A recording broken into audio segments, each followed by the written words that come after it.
John and Mike are coming in with the number of how many we have. 64. All right, we're going to go ahead and call the special congregational meeting to order.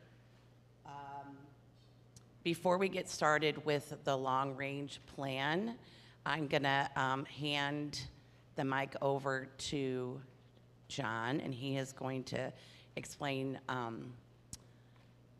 something different with the solar program really quickly. Thank you. Good morning. Just a couple of updates on the solar project. We ran into an obstacle this week in that evidently for older churches like ours, spanning back 100 years, in Illinois, doing a title search takes a long time. So in order to keep the project on schedule, we are going to initially secure the loan with our funds, with our investment funds. So that's a change from what we talked about last week. And because of that, we need to have a revision to the motion that we passed last week. And so we're amending points 1 and 3. We are, now that the roof was all settled and that, we're only borrowing the cost of the solar project plus the closing costs. So $395,100 in the closing cost. And we're amending point 3 to allow a second option. So as a second option, the two as indicated officers are hereby authorized to take proper steps legally to grant a security interest in certain investment accounts of the church in favor of the United Church of Christ Cornerstone Fund, Incorporated.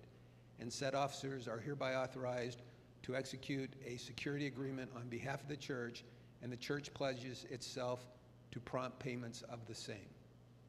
So that will be added to the motion. Do we have a second? Pam?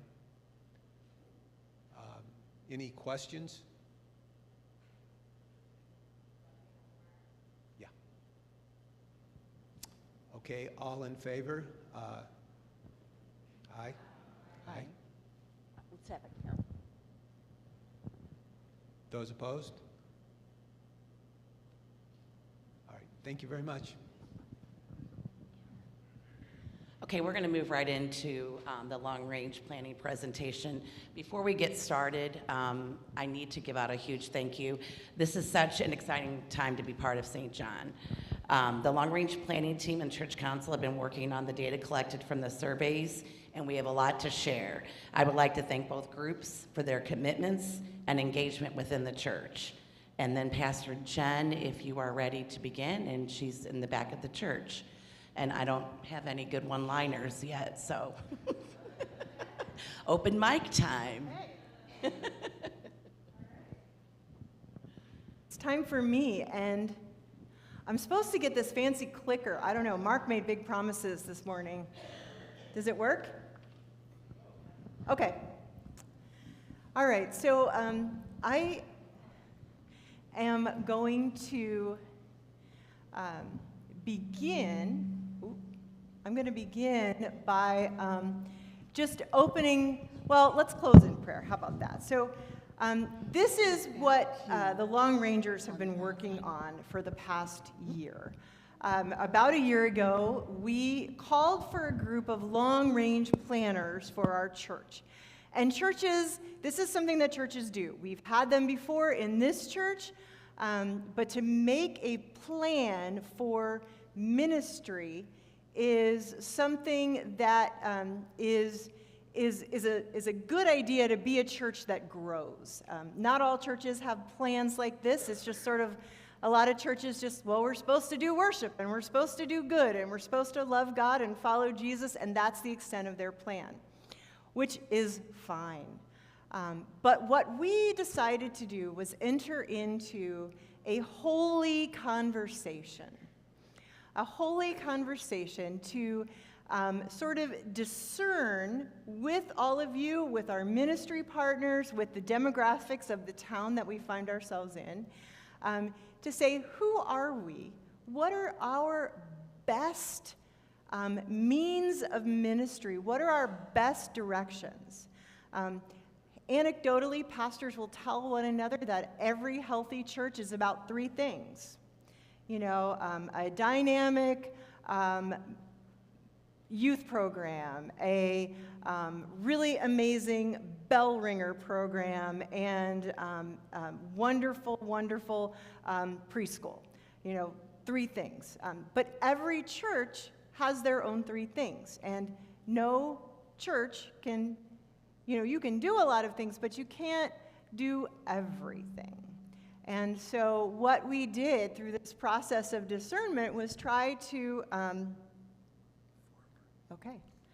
what we did was try to discern really who we are and where we're going and what are our three things. What are the three things that, above all else, St. John's does really, really well? And so through our process, we've been around for 130 years. So there's a good confirmation piece to know. Our church is 130 plus years old. And so what we did when we entered into this sacred conversation with God, with the church, with you all, with our community, is we sort of tried to focus on the next 3 to 5 years. These are our long rangers. Some of them are, like Janie just moved, so she had her last Sunday with us a few Sundays ago. But these are the people who worked on this. And Carolyn stayed with us for about half the time and then got busy, but her contributions we appreciated so much. You still get listed, Carolyn. Anne, who is away at college, like all these different folks have participated in this conversation. And so we started with our mission, and this should seem familiar to you guys because this is who we say we are. This is who we say we are on our website. This is who you all told me you were when I was coming into this place. Our vision is to create a community where all people seeking Christ experience God's love and grace. Amy and I try to work love and grace in all the things that we do and write, just to remind you guys that that's a key phrase that's always been floating around here. And a church, and I love the first sentence the best, is a church in the heart of the community with the community at heart. And so notice that this is a two-way kind of statement. We focus inward, but we also have to focus outward. And sometimes churches only do one of those. We only focus inward. We get kind of, churches are the world's best navel gazers, if you know that phrase. We tend to kind of just ruminate on ourselves and how we can make it, how we can survive, how we can get to the next budget year, how we can do this, and it becomes very internal. And so through our process, we learned that that is the beginning of our decline, when we get stuck navel gazing. So what we have done over the past year is, it took us a long time to just explain to long-timers and newcomers on the committee all the things that we do, and this complex web of relationships that St. John UCC has. That we have a relationship with community care, that we have a relationship with Faith in Action, SOS, and HHH, and all of the initials that we go through, and Learning Tree, and how we're all connected to those. We conducted surveys. You all remember there was a survey time we did late last spring. We did interviews. The committee interviewed the staff. They interviewed our ministry partners. We went over to community care. We went to Faith in Action. We went all around and talked to people about where they were going in the next 3 to 5 years and what they saw as our mission in the next 3 to 5 years. We reviewed the church organizational structure. We looked at the historical background. We gathered church and community demographic data. Sort of what's happening in Collinsville compared to what's happening over in Maryville or Glen Carbon or other places around us. So we learned a lot about the nature of our community, and again, in the heart of the community. So it's very important for us to be aware of who's in that 1 to 2 mile radius of this church.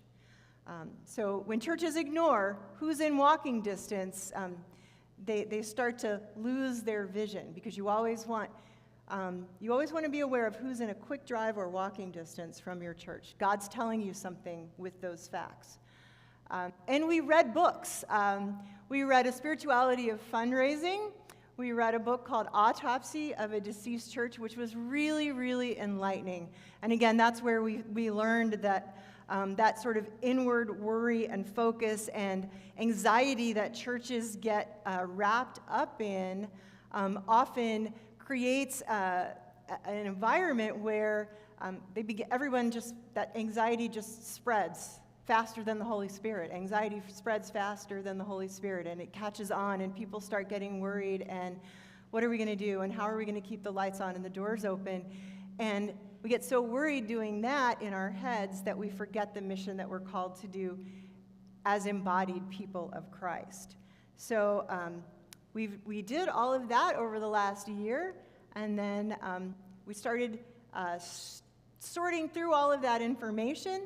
I think it was really a good thing and a thing to celebrate that you all said very much similar things, that most of you had overlapping answers of what you care about and why you come here.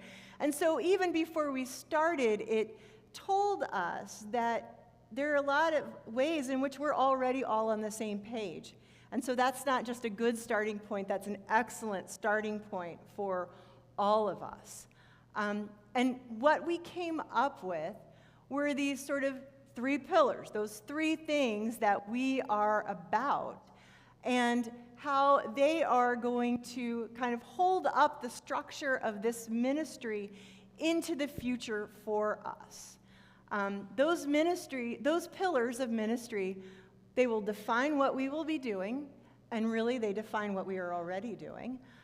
They inform who we are, and they challenge us where we need to grow, and embrace the common dreams of the congregation, right? So this should make sense that this is what we are about. And so, like I said, when you see what our pillars are, you should see at least 1, if not 2, if not all 3, answers or things that you indicated on your own survey. And these are our 3 pillars. This is what we at St. John United Church of Christ, overall, as a congregation, want to be about and are about. So our first one is youth and young adult or family ministry. Everybody talked about wanting to see kids in these pews, wanting to see youth groups here like there have been in the past, wanting to see full confirmation classes, wanting our HHH programs, which are kid-related programs, to grow and expand, wanting to see young families be here, be involved in the church, and have activities to come to. And then, as many of you said, our worship and our music ministry was very, very important to you. I would underscore both of those. I think we have really good worship. I think we have amazing, I'm trying to see where Jenny went. Oh, there she is, right there. I think we have an amazing music ministry that Jenny wants to grow, and Jenny wants you guys to be committed to, hint, hint. And Jenny wants to share, and because every single one of you, whether you sing or not, said that you were moved by the music that we share in this congregation and we hear on Sundays. And so it is a place and a space. Music creates this space where we connect with God, and that's really essential for good worship. And the last one is a term I sort of came up with. Some of you said you care about helping us be better at visiting our seniors or caring for our seniors or doing home visits. Others of you who are newer to the church, and we did have new folks in our conversations with Long Rangers, said, well, I want that caregiving too.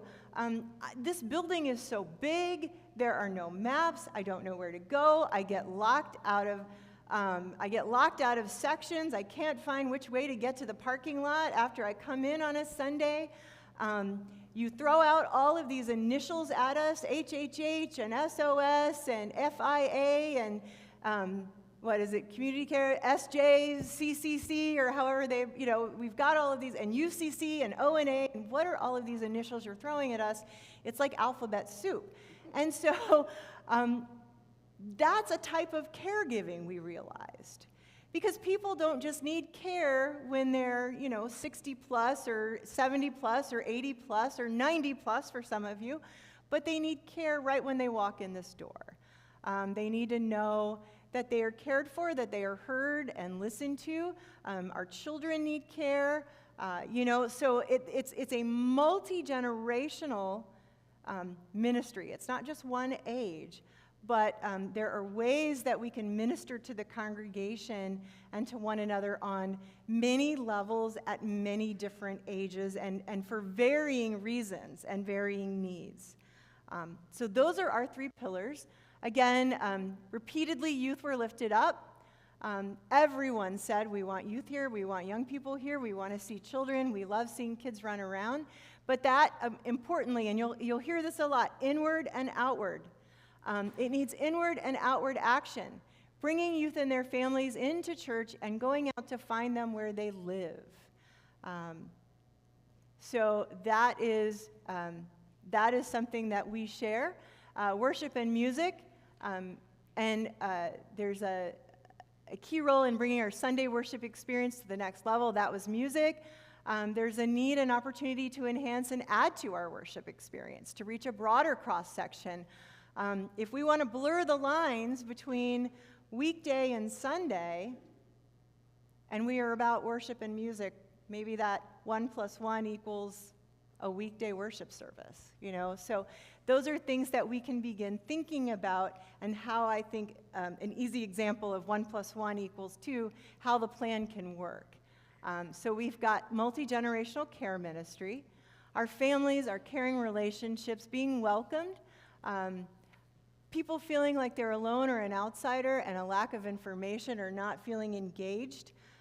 One of the things we've been trying to do already is to tell you, if you volunteer, this will be your job, and let you know a little bit more detail, because we often say, hey, we need volunteers, and someone pointed out to us that a lot of times volunteers feel very, very anxious about signing up for something if they don't know what's going to be expected of them when they get there. So we're trying, and again, all of this is a goal and a learning process. And embracing every age means caring for every age. We realized, one of the things that is missing now that Katie Jo has left, one of the things that she did was she tracked all of our college students. And she exclusively tracked our college students.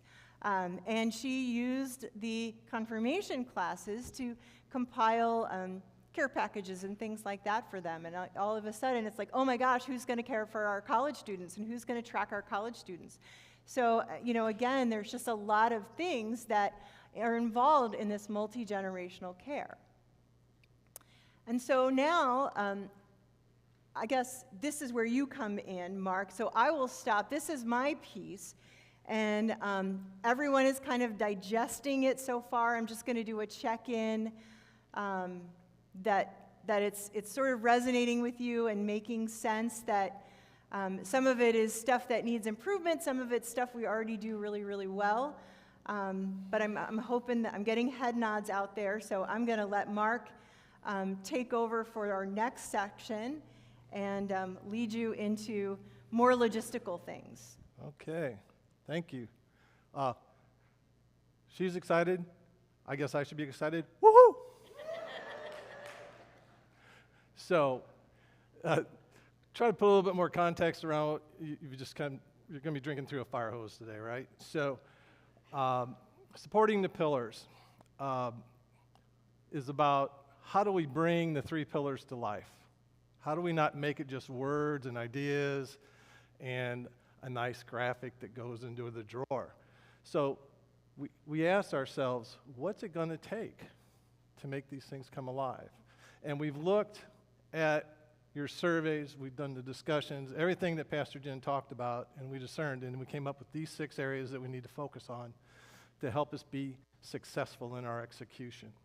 And we're going to talk about that a little bit more here. People. How many of you were surprised when I said people are an important part of doing any long-range plan? Anybody? Okay, I wasn't either. But, people are. We're the hands and feet of God doing God's work, right?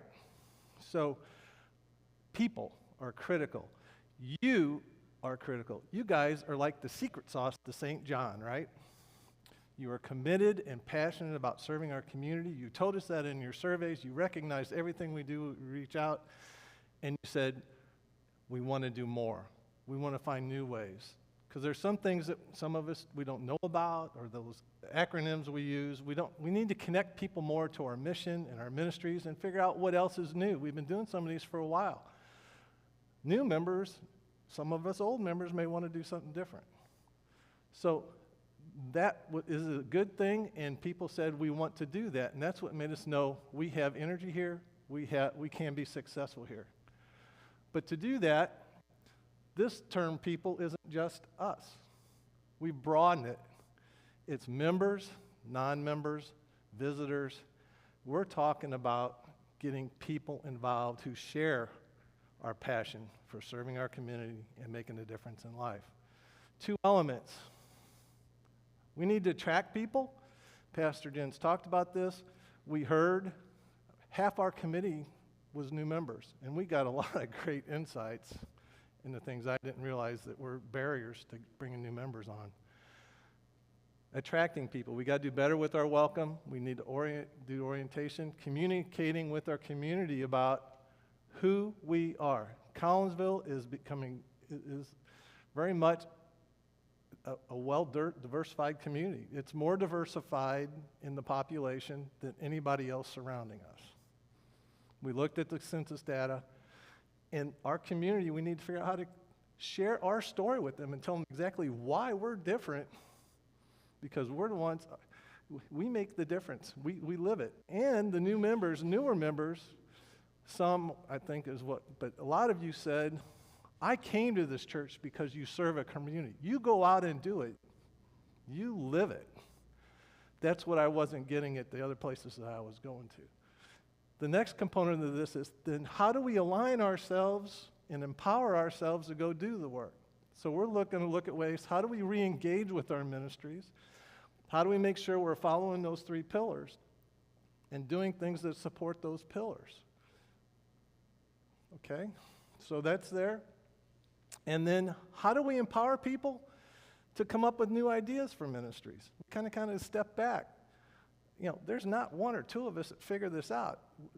Many of you have common interests that may develop into a new ministry, and we got to figure out how to enable that and take on those activities to get that to grow. So, bottom line, if you want to take a bottom line here, people is about building relationships with each other, with our ministries, and our community. Facilities, pretty sexy topic, but facilities are important. They're part of our ministry. Everything we do here is ministry. We turn on a light, we give a room, we have AA is safe holding their meetings here. We do VBS. Everything we do serves a ministry, and our facilities are a key element in providing that service. How many times have you told other people, there's something going on here every day of the week, it seems like? Well, that's great. But what's it create? Wear and tear. We got to be more intentional. Basically, this element is talking about, let's get more intentional about how we care for our facilities, how we keep them up, how do we anticipate replacements instead of reacting to breakdowns, how do we get thoughtful in how we use it for ministry and understand where our ministries are going so that we can make sure we have the facilities to do it if we need them.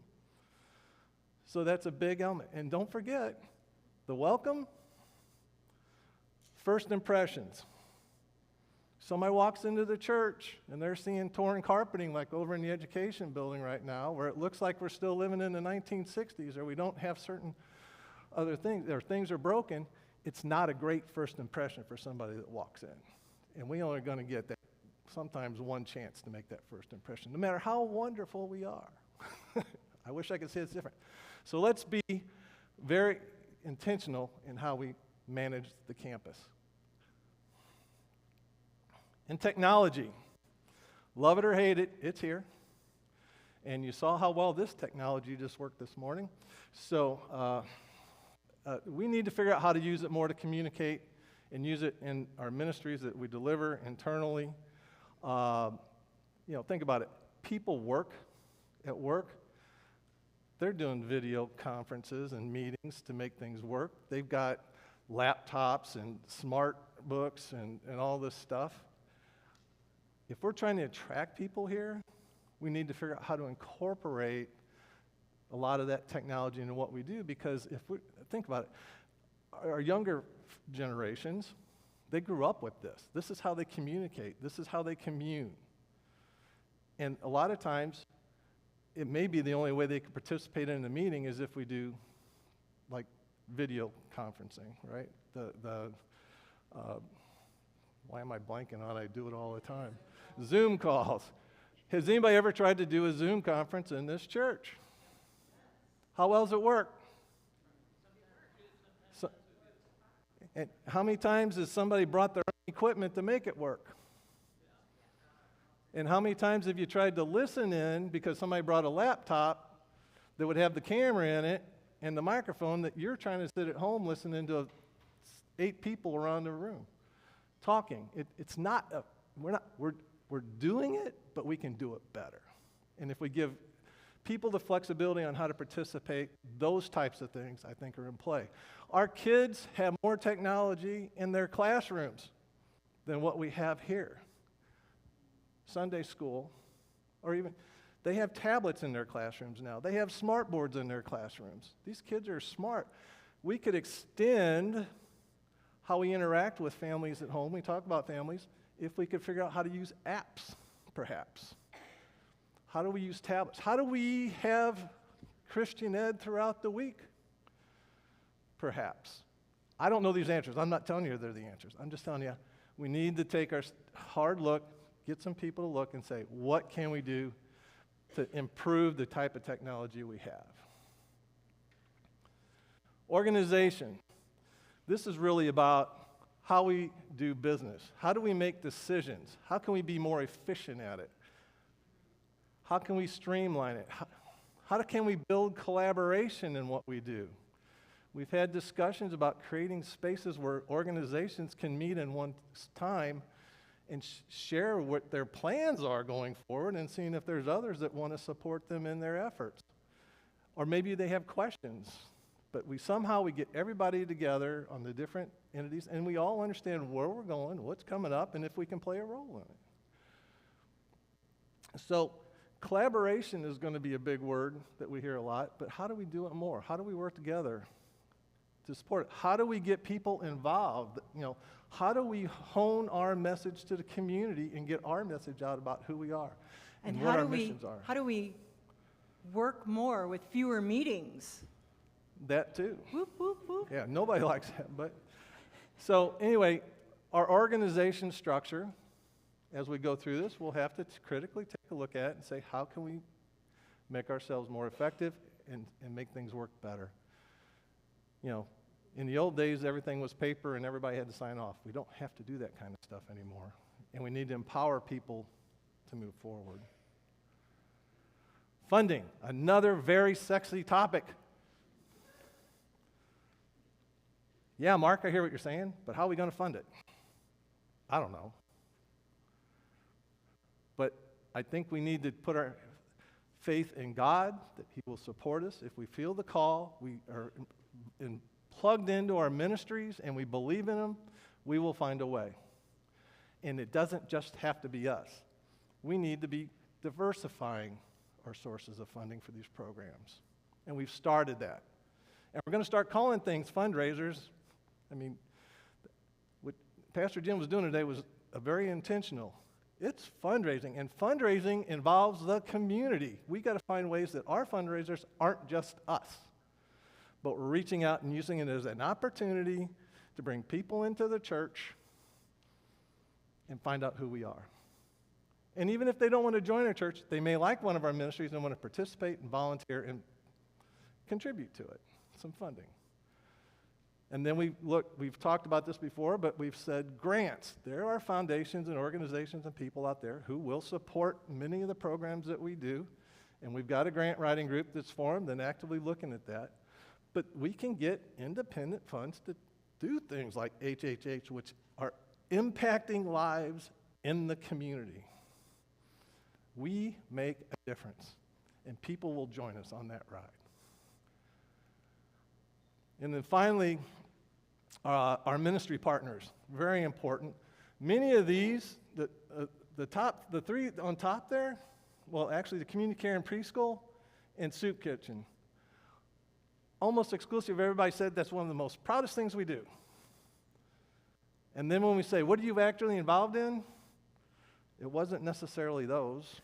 They've been around, but they're bigger organizations. They have some different people running them sometimes, and they got different boards, but they're doing great stuff. They came out of our church, and we have many members that are involved with them. But let me just share. We need to understand what they're doing and how we can start working together to mutually support one another more. Community care has just done a long-range plan. They want to grow. I will tell you that what I learned was their services they provide, they're the only provider in Madison County. And they want to move into other cities. We need to say, how can we support you in doing that? And what does that impact in our relationship? But, how do we help them grow? The important thing is they're providing services that change life, and that's what we need to focus on. And how can we get your families involved and understand who we are, and maybe we can get, they will like to come join us on other mission rides as well. Learning Tree.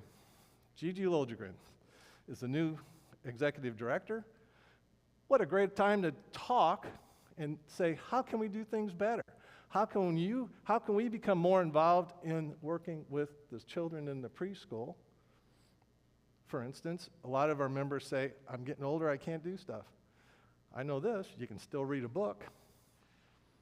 And we can make connections to the preschool. And then maybe the preschool, we say, how can we get them more involved with church?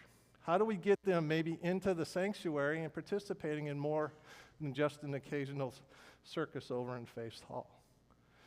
We have opportunities. That's all I'm saying. Cemetery is working on improving their infrastructure. How do we see and fit in with that and with them? Soup Kitchen. It's a collaboration of churches that do that, right? It's a council. Food pantry is really the moniker over the top of it, but we host it all the time. We are an anchor congregation in this, and the need just keeps getting bigger. So we need to understand, maybe with collaboration more with food pantry back and forth, but there are opportunities for us to talk with our ministry partners and deepen our work with each other. So, a lot of stuff between Pastor Jen and me up to this point, but if you can remember this graphic, more or less, it makes it easy. To be good is our foundation. All those key factors we just talked about, we work on, we empower people, we collaborate, will help support the three ministries that we talked about. And those three ministries we discerned back during transition to be supportive of our vision and mission, which is to make this place a safe place and invite people to be here that want to deepen their faith with God and experience God's love and grace. And above all of this is because of God's will. So if you want, that's your shortcut to kind of what we're up to and doing behind the long-range plan. So with that, I'm going to hand it over to Ginger. I don't know if I have the easier job or the harder job. Jen and, You want a mic or something? yeah, I can. I don't know if my mom said it was loud, but I'll bring it down a notch. You want this one? No, I'll just do it. What was that? Oh, I forgot, yeah. I was saying, I don't know if I have the easier job or the hard job. Jen and Mark have done a great job of motivating everybody about sharing our results. My job is to share, how are we going to get this all done? You know, where's the timing coming from? How are we going to develop the groups that we need to make this happen? Well, the good news is we've already done some things. We've already done some things. So we've got the welcome cards and prayer cards within the pews. We have got the grant team working on different projects, which Mark has already kind of talked about. We had the confirmation. We've done some readjustment within that, and that seems to be a positive result. And they have the staff meetings to get ideas of what the staff is feeling, making sure that everybody is communicating and programming is going the way it needs to go, as well as an amazing fundraiser plan, Death by Chocolate, in 2024. So we're already making some great efforts. I know that Mark talked a little bit about the book, Autopsy of a Deceased Church. I think it was Carolyn, right, was the one that recommended us reading this. It's by Thomas Rayner. So I'm going to ask the Long Ranger and the council, if you're finished reading the book, to leave it as like a lending library in the back at the welcome table. So if you haven't had a chance to look through this book, I really recommend it. There's a lot of aha moments in it where you go, oh yeah, that was definitely us, you know. And there's some moments that you go, oh, yeah, we need to figure out how we can do this better. One of the things in the book, I am so not good at multitasking. Here I am. Is from Matthew 28, where it says, remember the actions. Go, make disciples, baptize, and teach. It's not going to be easy. It's not going to be us sitting in the pew going, yeah, we can do that, and not doing it. We're going to have to prayerfully have action to make the difference that we need to be the disciples that we need to be. So we're going to pray, we're going to sacrifice, and we're going to work hard. And how are we going to do that?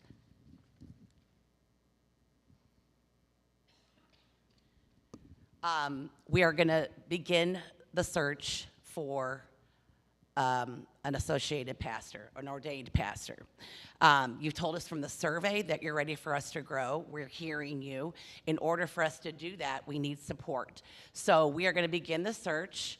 The search is going to help focus on the skills of supporting the 3 pillars, especially with the youth, the multi-generational care, and the elements of faith formation, visitation, outreach. This is important to us, right? In order for us to grow, in order for us to be one of the churches in the community, we need to have support ministerially.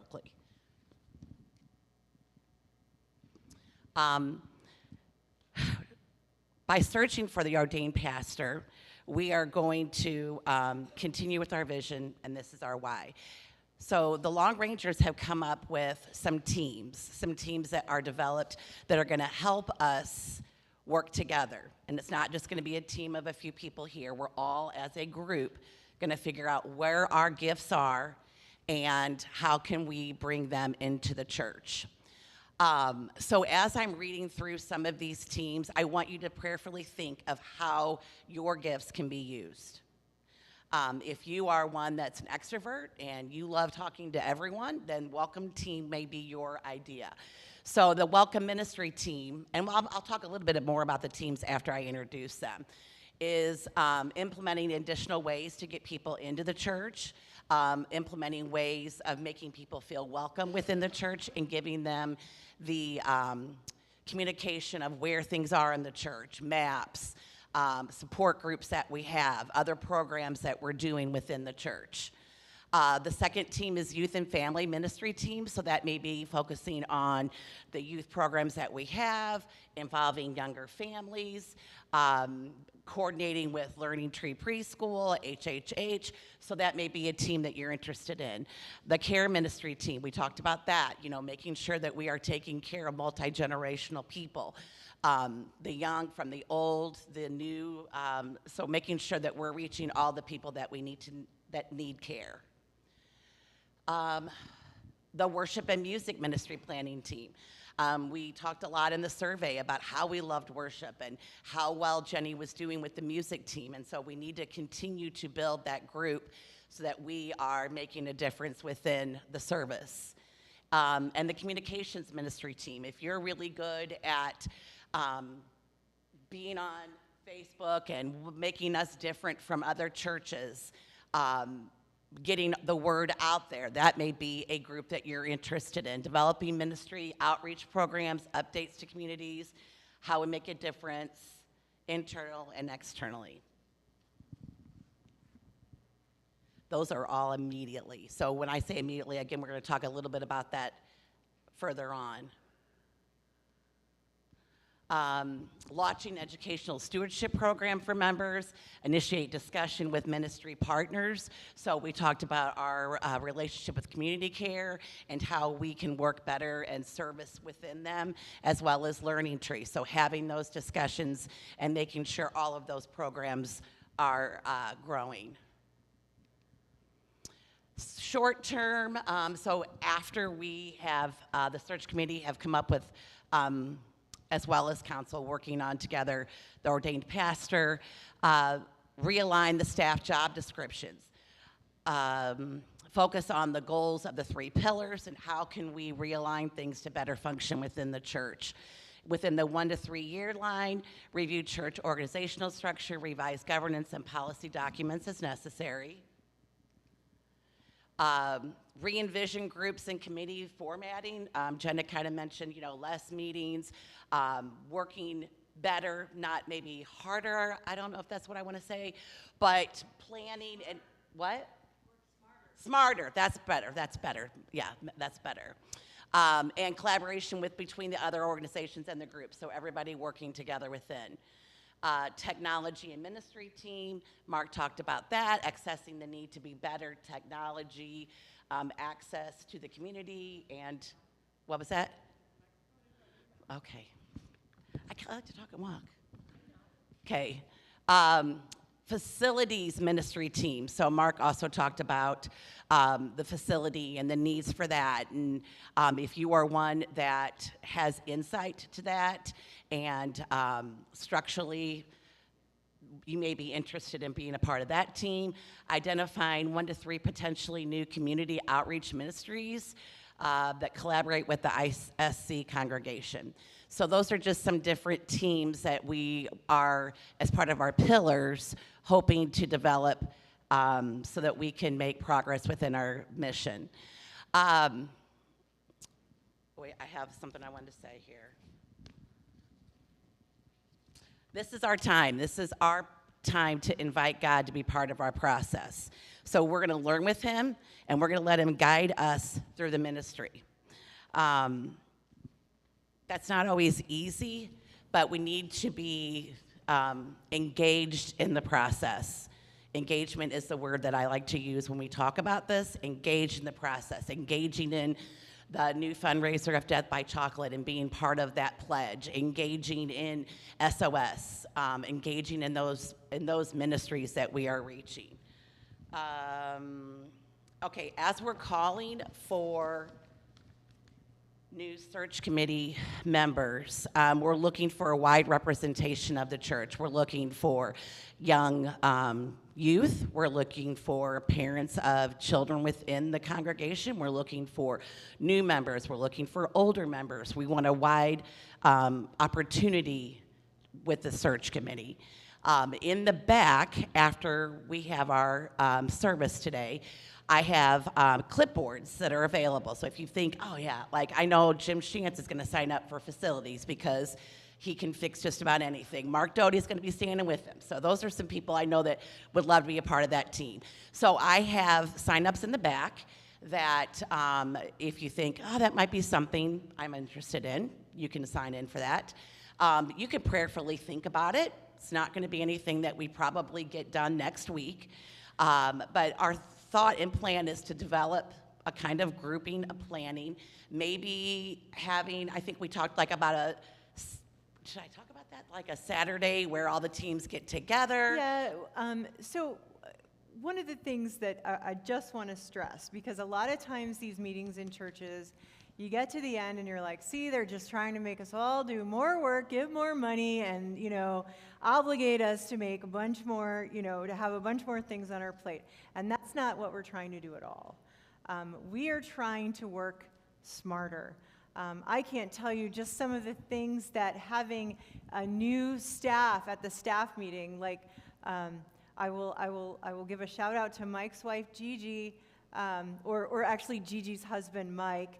As we now refer, like you've lost your status there, Mike. It's now like Gigi's husband, But just having a pair of fresh eyes to say, why are we doing it this way? And would it be possible to do it this way? Does anybody find that objectionable? Because it seems to me like that would be a lot easier. And we're all like, well, yeah, I think that would be a lot easier. Why aren't we doing it that way? So bringing people and new people into the conversation so that we can work smarter and not exhaust ourselves.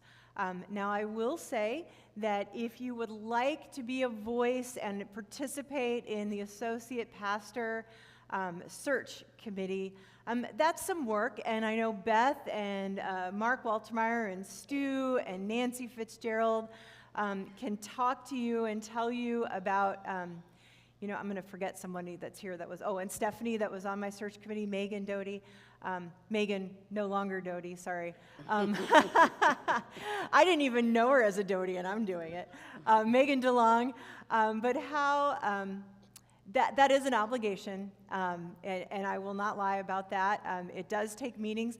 We have a job description that is a rough draft. I let Shannon know that we've come to this point, and so this is where our relationship with the denomination takes a real key role, where the denomination steps in and guides us through this process and helps us do it. But I will say very optimistically and with I don't know, I'm total bias that I think we have a plum job. That's what ministers call it. Check out that church, that's a plum. A plum job is, a plum call is one that ministers want to get. A healthy church, an open and affirming church, a church that is willing and able to accept and celebrate the ministry of someone who might be disabled, someone who might be neurodiverse, someone who might be a person of color, someone who might be LGBTQ, somebody who might be on the very beginning days of ministry, not yet ordained, and this might be their ordaining call, because you've done that before. You've nurtured and loved newbies into the ministry, and you've loved them well and nurtured them well. So I think that we are at a prime position to get some of the very best candidates in the country, which is exciting for me, to be able to collaborate again and do that thing that I love, which is work with a team to do ministry. So that does have some work to it, some heft to it, but these others are about just bringing ideas together. We are talking about streamlining or maybe restructuring so that everything happens on one night, and we might even feed you. We might even have a potluck. We're not sure. We're just sort of, where we all come together and we sit at different round tables, and all these groups are meeting and discussing. So if you need, if you're talking about the next, the Halloween movie night, and you need a couple of helpers, or you need to make sure somebody puts that on social media, you can run over to the communications table and say, hey, I just want to make sure that we have this connection, and this event is coming up. When churches bring everyone together in one meeting, in one night, like say once a month, you get a lot more done and a lot more bang for your buck, rather than having one meeting every week, all week, and everybody's always got meetings to go to, and nobody wants to be a part of the governance or ministry structure in your church because it's too many meetings. And it is too many meetings, and we get that. So this is all about making all of our lives more streamlined and more successful. So please don't think by signing your name on a paper, you're obligating yourself to so much more work. And we know that a lot of you say to us, like, well, somebody just let me know that there was a one-time thing, or, a one-time event. I'll give one event a year, or 2 events a year, or, one event, I can pitch in once a quarter or something. we're good with that. We'll call you, we'll take your once a quarter, because if everybody was doing once a quarter, we would never have to worry about another volunteer. So just know that this is not about putting a lot more work on you. Questions, right? Then there is a sign up in the back for the search committee, as well as you can, come and talk to me, and we will coordinate those meeting times. Now we're ready for questions. So the council and long range planning team are going to help us with the mic as far as what kind of questions do you have, conversations, discussion, thoughts.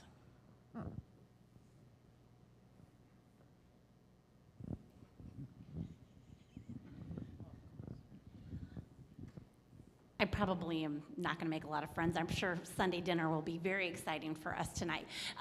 No, I just want to say that I would really like to encourage everybody in here to sign up. We've all sat here for half an hour, 45 minutes, so we are all invested in this church. Please find something on that list, because strategically, I think it's important for us to start seeing some wins. I'm not really on the page of wanting to invest a lot of money in another salary. I know that is something that we're talking about, but coming from a deacon and seeing the finance sizes, that stresses me out, that we're gonna invest in. Because investing in another salary in the situation that we're in doesn't feel like the right strategic decision. So I think involving people, getting people, we're all busy. Every single one of us have jobs and things that we're committed to, but we're also committed to this church, and we can all take some time to find something we're passionate about and give some time. So I'm saying that because I'd like to see some positive wins in the growth and in some of these efforts in order to support another salary. I knew it. Are you You know, getting I'm publicly very, corrected? very encouraged. I don't agree with my daughter, by the way. But I'm very, very encouraged by the work that has been done here.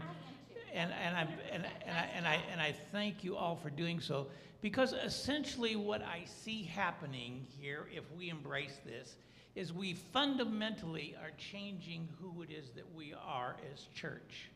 We fundamentally have been a church where we've had a church council. The church council has been overburdened with everything that has been on that screen. And you can't ask those people to do all of that work on a council kind of basis.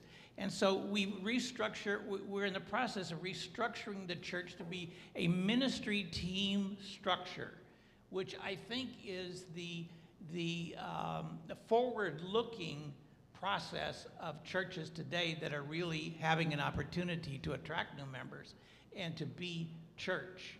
And so instead of 12 or 15 people organizing and running the church, we're going to have the church organizing and running the church. Okay? That's it. And so I'm very encouraged and very pleased, because this movement will take us in an absolutely positive direction. Thank you. I have a quick observation. I think it's more of an observation than a question. But on slide 24, there was a little statement, short term, after the ordained position is in place, realign staff job descriptions as necessary to focus on the goals of the 3 pillars and reflect the value of the work of the staff. To me, that statement gives a lot of flexibility to the search committee. If the organization of the church staff is going to be realigned after the new person comes on board, then that should give some flexibility for the search committee to be able to hire the best person that possibly doesn't fit every nook and cranny that whatever one person is looking for. But if we can get the best person, possibly there's some flexibility on what skills that person brings to the table if we're going to realign afterwards. Thank you for saying that, Mike. Like, one of the things that we realized was when we looked at, and the elders, again, we've already started doing so much of this stuff, and Nancy who's not here, Nancy Berry, there we go, Nancy Berry and Barb Ray and the group of Margie Rennick, the group of us who are work with elders, we've started looking at these job descriptions, and we realized they were all written when Tony was here, quite a while ago. Jenny is the only staff person, and myself, who have new job descriptions or current job descriptions. Nothing has been changed, nothing has been edited, nothing has been adapted. Dana has had things added on to hers, you know, as her position has grown, but they haven't really been looked at and revamped. We've got some staff that are looking at retirement in the next year or two. So we are looking at needing to readdress and reorganize some of these things, yeah. So it's time for us, you know, to do all of those things. One of the things that I have observed is soup kitchen, for an example. I think we are more of a reactionary congregation. We say we need something, people are there, but we need to be proactive. So for instance, the soup kitchen this last week, there were maybe 4 people that signed up. So we were really worried that we weren't going to have enough. We're feeding 220 people plus. I sent out an email, and we had almost 20 people show up, and it was so quick and so fast, and it was wonderful to hand out all those meals, come down, and see that everything was cleaned up. It was amazing, but we have to get more people who haven't done things, like Clyde said, one group of people that can't do it all. Listen to Amy. I call her the linchpin. She knows. She knows. Like, she watches everything that goes on here. Listen to Amy. Thank you. John, do you want to give a little insight, or Joy, about the finances, since that was a concern? Or do you just want me to kick Christy underneath the table at dinner? And do what sisters do, right? Right. Let's see, what should I say? We are blessed with having a financial foundation to support us in a longer term. So, you know, we have number is around $500,000 right now between the Killinger Fund and the Legacy Fund to support us. So that's one thing. Now, you know, if we go back a few years, when times were tough, we really needed the support. And so it's not like we want to drain it off, you know, in the near term. But from my perspective as treasurer, what I'm encouraged by is some of the fundraising activities that we've had, some expansion on that. You know, the music program was really, you know, enjoyable, and it provided us some money. The rummage sales helped support things. Death by Chocolate, I'm very optimistic on. So we've got that. Yeah, I've started looking at next year, and you know, at the baseline right now, so if we assume everything stays the same except the things we know aren't going to be the same, we do have some funds available. For example, you know, we paid Katie Jo for the first couple of months of the year. We paid her insurance for the first few months of the year. So there was a number, I would say, and the solar project. Okay, the solar project will save us, if we get it done by the end of the year, if we get it done by the end of the year, it'll save us about $37,000 a year going forward. If it doesn't get done in the year, we still save $24,000 a year.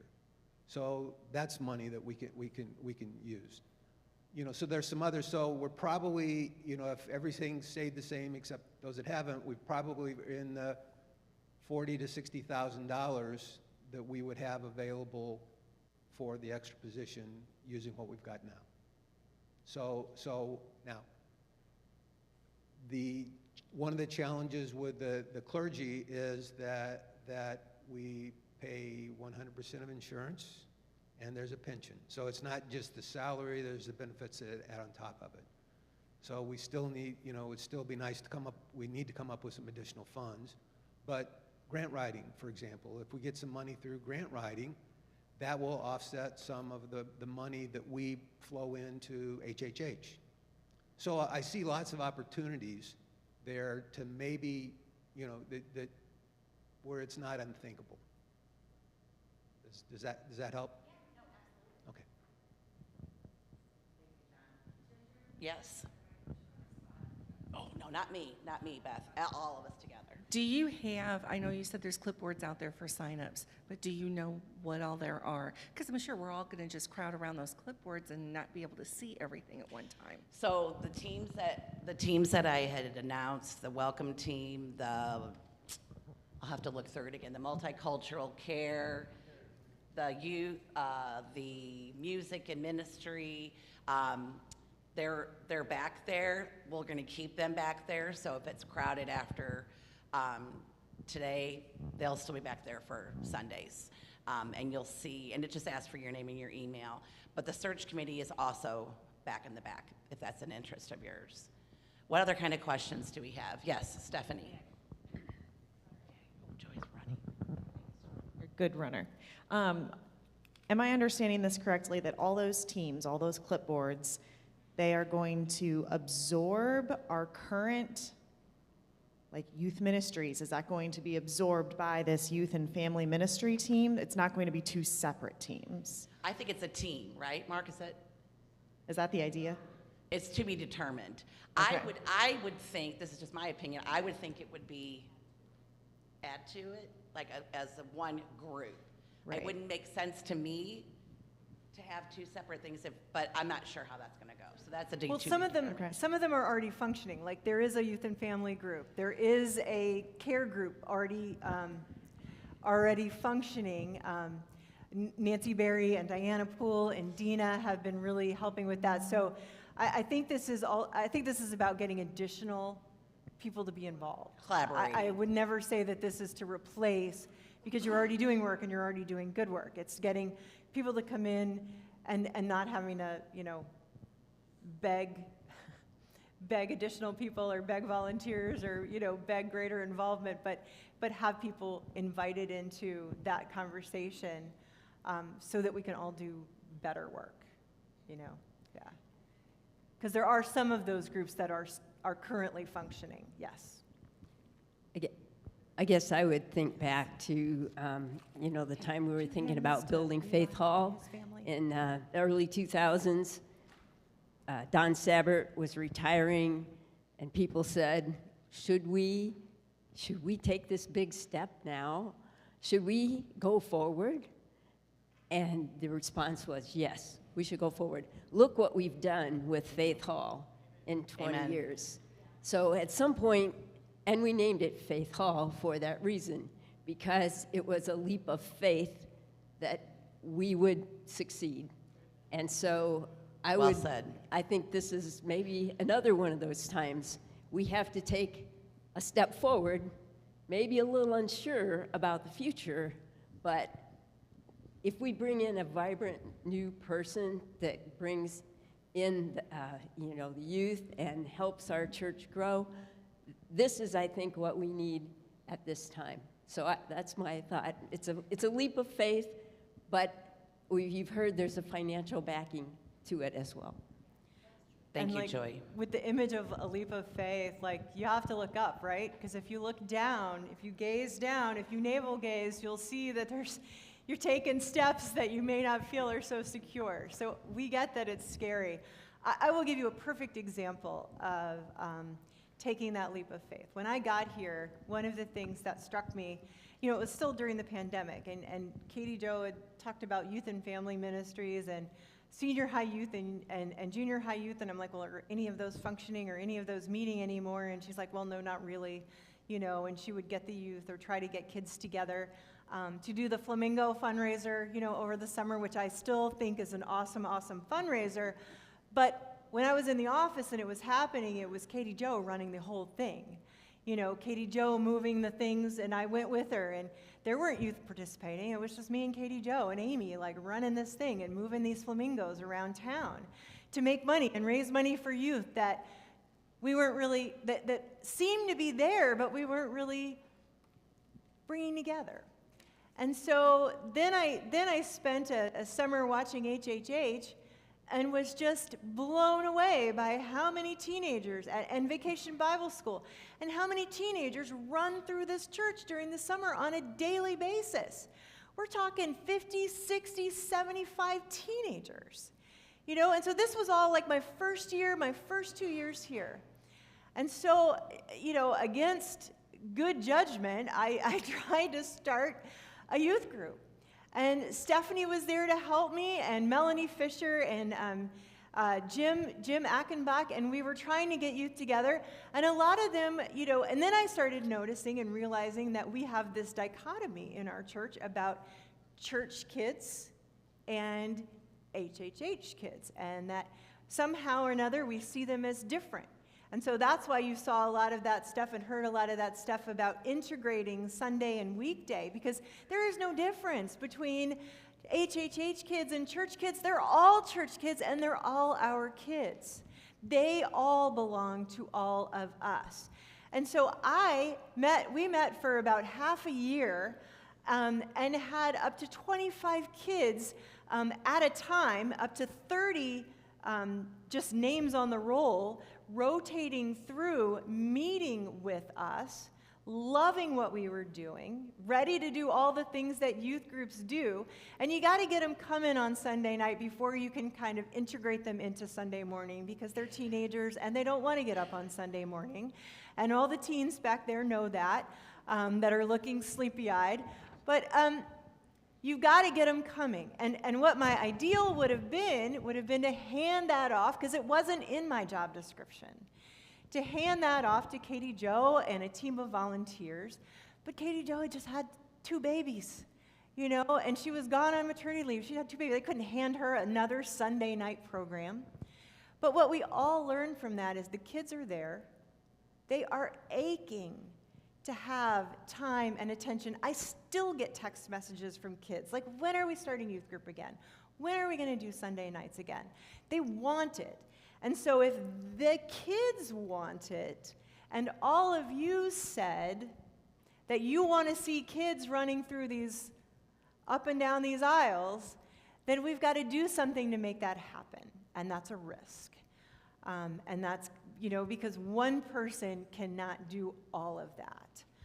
I wish I could, because, I mean, and what I actually embedded in that job description, the draft that I said, is that the person that we call will work in conjunction with me to get something going, and we will pull a group of volunteers with the ultimate goal of me stepping back and the volunteers and the associate leading the youth group. So that is the plan. I would never dump that on someone right out of the blue, but it's there, and we know it's there. And if you saw, you know, any of those, the pictures or heard any of the stories those years that we were trying to get youth programs together, they're there and they're ready. And there are more 6th and 7th and 5th graders coming up into youth ages right now than there have been in years. So the potential to integrate then church kids and HHH kids, because the HHH kid pool is endless. I mean, they're always around. There's always kids that are part of our programs that need that attention and love. But we can get those kids integrated with our church kids, and it's coming up in the next 2-3 years. They're all going to be youth group age, and you need to get them at that 5th grade, 6th grade, 7th grade before they have social lives. You know, because, you know, like when you get them young enough, they don't have a social life yet. When they get into high school, a lot of them get social lives. So to get them having church and having youth group as part of their social practice, then they bring their friends and they bring their parents. I spent a morning last week, 2 weeks ago, at Verona Coffee and had church with 3 different people who don't go here. One was a mom of an two LGBTQ teens who said, one who's participated in some of our youth group programs, and she's like, I have a new foster daughter, and she is queer, and she wants to come to church, and we're trying to find a Sunday, and can we have coffee, and can I find out more about what your church is doing, and we have an appointment next Friday to have coffee. I ran into Derek Jackson the city manager, who was talking about some community programs that he wants our church to be a part of and even take leadership in. I know I ran into another couple that wanted kid programs, and it's there. And if I can have the freedom and the space to get out into the community, I can do a part of that, of bringing people in. But it can't, if I'm here, then I'm not, if I'm out there, then I'm not here, and someone needs to be here, and we've got to share those and strategize better. So it worked better when there were two of us. So that would be part of my answer to that as well. Yes, Pam. Okay, I have 3 different things I'd like to say. So Clyde, Vicky, Ginger, and Christy, what time and where is dinner tonight? 'Cause Oh, yeah. I can tell you what it's going to I be. want to be at that table. I will be the fly on the wall, I swear, but I just have to hear this, okay? So It gets real interesting. It gets real interesting. sorry on about Sundays. that, okay. So going on with Pastor Jen just said, she just really kind of set up something I wanted to say. I look at Pastor Jen right now as a rubber band, and that rubber band is being stretched and stretched and stretched. And at some point, what's going to happen to the rubber band? It's going to snap, all right? She needs help, all right? So my other point to that is, had Pastor Katie Jo not accepted a different calling, she would still be here. We wouldn't be talking about the budget at that point with it. We wouldn't be really considering, I don't think, her position here. Would we be talking about firing Pastor Katie Jo because of the funds or not funds or whatever? So I look at it in the sense that it was there and it should still be there in the budget. So that's just my personal view. So Christy, again, where's dinner tonight? so anyway, that's all I have to say. Any more questions before we? Oh, I'm sorry. I've got it. Okay.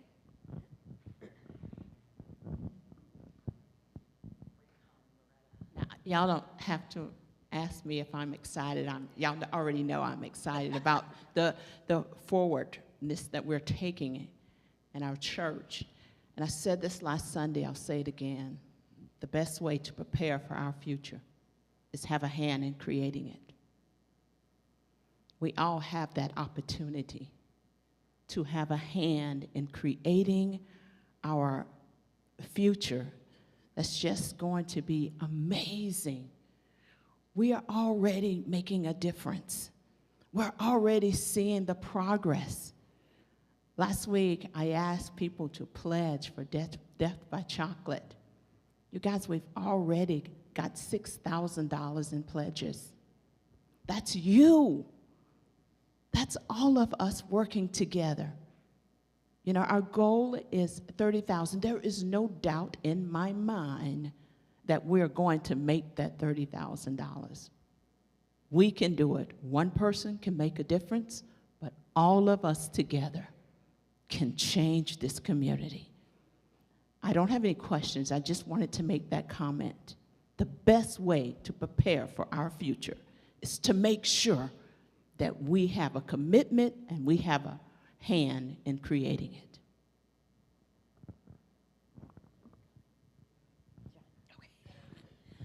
Okay. No. Anyone else? I did get a little note that, just a reminder that the sausage orders are due on the 9th. So if you are ordering sausage, it's due on the 9th. I think Pastor Jen wanted to end. Do we have any more before I end with a prayer? Was there anything on the live streaming, any chats on the live streaming? Are you ending with No. a prayer? Okay. And then Okay. we'll make a motion. We don't have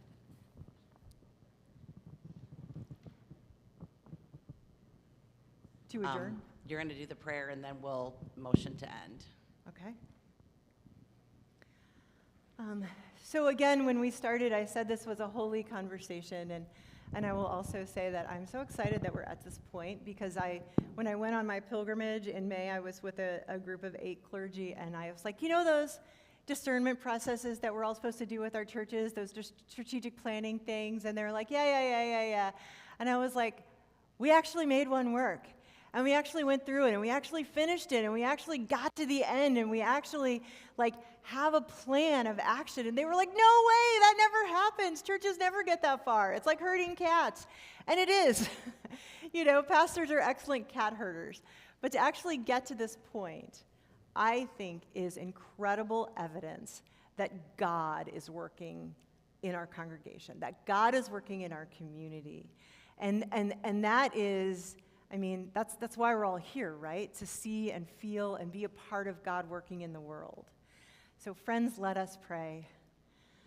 Amazing God, thank you so much for this holy conversation and this sacred ground on which we gather. We love this building, we love its foundation, we love its cornerstone, which is Christ our Lord. But we also love the openness of our doors. That the breeze of Holy Spirit and breath goes out into this community. That people who belong to this town and who are part of our ministries know by our love that we are Christians. And so, God, we ask you to bless our plans. We ask you to fill us with courage when we feel anxiety and fear. Allow us to take this risk, to look up and out into your world in faith, to make a difference, to share your love, and to grow into the amazing body of Christ, making real your kingdom right here in this community, on earth as it is in heaven. We pray these things in Jesus' name. Amen. Thank you guys so very much. We don't. Only.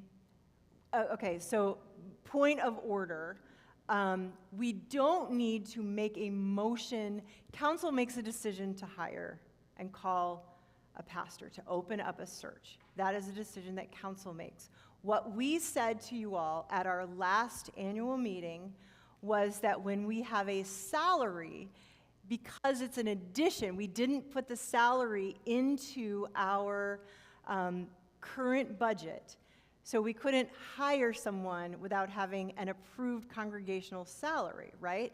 That was not in the budget. So if we did call someone or get to that point where we could figure out how to pay them, and we have, we would need to come back to the congregation to approve that salary. And so that is the piece that we need to come back to you all for. Now, my guess is that no matter how hard and diligent a search committee works, we will not have a candidate by the date of our annual meeting. I mean, in an ideal world, you know, we could, but anyone who's been on the search committees is shaking their head like, no, they won't have anyone by the end of January. My dream of dreams would be by the coming of the summer, so that that person could see and be a part of our summer programming.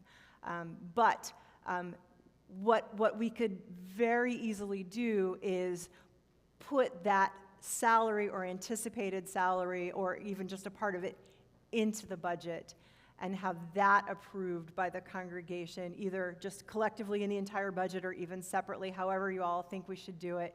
But that's why there's no vote today, and we were all sort of questioning that, but I promise I double-checked this. This is, as long as we have the salary approved by you guys, and normally the salary is just approved by council. I know my salary was approved by council because it was already in the budget, but this one won't be in the budget, so it needs your approval and then council's approval. Does that make sense to everyone?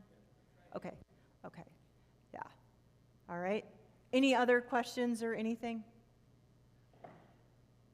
Thank you guys, you're awesome. I hope you're excited. I'm excited. Go in peace. Go on fire. I'll make the motion to adjourn. I need a second. Okay. Thank you. Lindsay, Thank you for Beth. your time and energy today. Thank you, guys. Thank you. Oh, yeah. Yes. Oh, everybody say aye that we're finished. Any opposed? It's so formal. Thank We you. used to say vote with your feet. Yeah, yeah, yeah.